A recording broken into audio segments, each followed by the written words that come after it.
Det er så, hvad vi har lavet indtil videre. Nej, det er det så ikke. Det er så ikke, hvad vi har lavet indtil videre, men det er en god joke. Og her har vi, hvad Christina laver lige nu. Christina og Rie, som prøver at arbejde i en opgave, men ja, det skal nok blive godt. Kan vi se, at nej, I kan selvfølgelig ikke se det, men jeg er i gang med at lave vores idégrundlag for virksomheden og SWOT-analyse.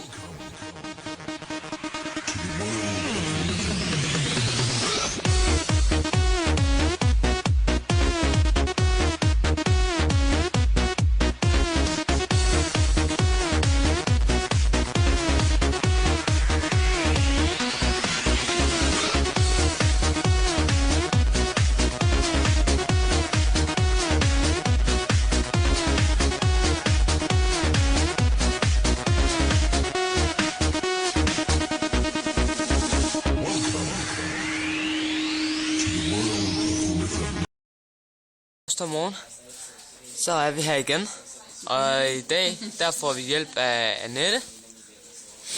Yes. Christina, som leder efter et specielt emne i bogen.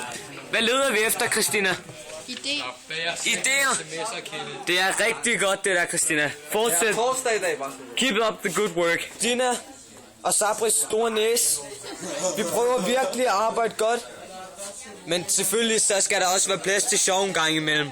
Så det skal vi også huske. Er det også rigtigt, folkens? Hej, Larvi. Rie, Christina, og så Hat. Og Nikolaj Pedersen. Som arbejder og snakker sammen om, hvad der skal foregå i morgen, fredag. Sidste dag. Ugen er gået rigtig godt.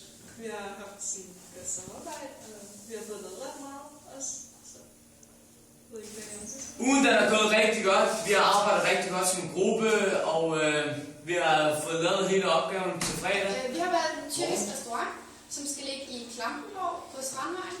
Det ligger tæt på Bakken, på stationen og på busstoppestedet. Vores målgruppe, altså vi henvender os til familier, unge par og grupper, som gerne vil have en lidt anderledes madoplevelse. Hvad skal jeg sige? Jo, vi gør rigtig meget op i kvalitet. Ja, vi går meget op i kvalitet og service. Og skal vi også sige noget med budgettet? Ja. Okay, fint. Vi har regnet deres budget ud for de første 3 måneder, og vi har et underskud alle 3 måneder, men tendensen er, at på længere sigt, eller på kort sigt faktisk, så vil vi få overskud.